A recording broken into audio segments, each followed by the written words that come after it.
Kumpul mainan, kumpul kenangan. Saya Fendi dan selamat datang ke video SM Collector. Hari ini saya ada lagi urusan kerja di tengah-tengah bandar. Semasa nak balik, boleh pula ternampak ada kedai sebenarnya yang menjual kad Bobo Boy dan juga Mekamato.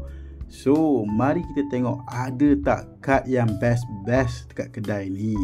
Masuk-masuk tak nampak langsung kelibat kadnya, yang nampak majalah-majalah sahaja. Macam saya nampak ni isu nombor 23 dalam buruan. Ada Bobo Boy Halilintar lah kat depan. Mekamato buku ni macam manggil dia. Alright, isu nombor 26. Not bad. Bobo Boy biasa base kat sini, lepaskan kuasamu. Dan isu nombor 22, Kilat dan Guru. Ada Kaizo, Fang dan juga Bobo Boy dekat belakang. Dan apa lagi yang ada? Meka Gentar, Kemuncak Getaran Kuasa. Isu nombor 17. And then, ni yang tadi tu. Ada lagi ke majalah ni? Kita usah sekejap. Sopan, Bobo Sopan. Isu 21. Cahaya di sebalik awan. Ada isu 18, Sehangat bara sedingin salju. Boboy Bliss lah. Mantap. Tapi kadnya mana? Tak apa. Rupanya adalah kad tu dekat depan kaunter. Ada Techno Breaker, ada Pack Quest.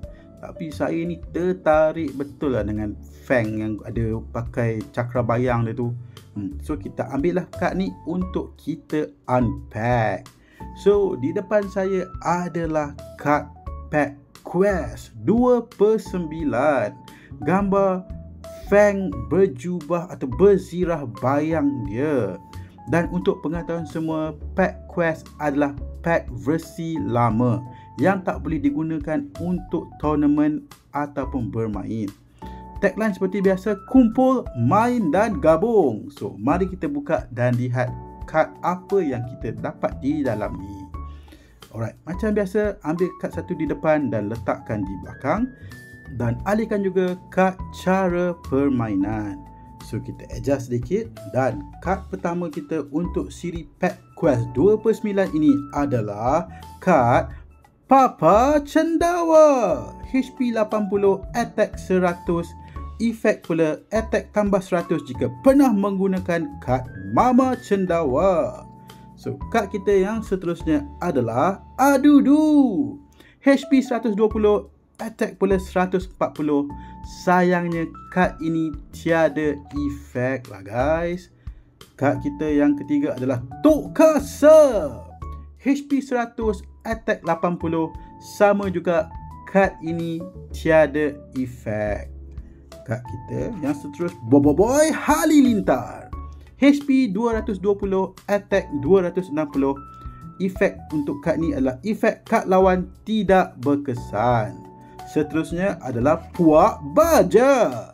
HP 180, attack 160. Efek adalah attack tambah 60 jika kad Adudu di deck kalah.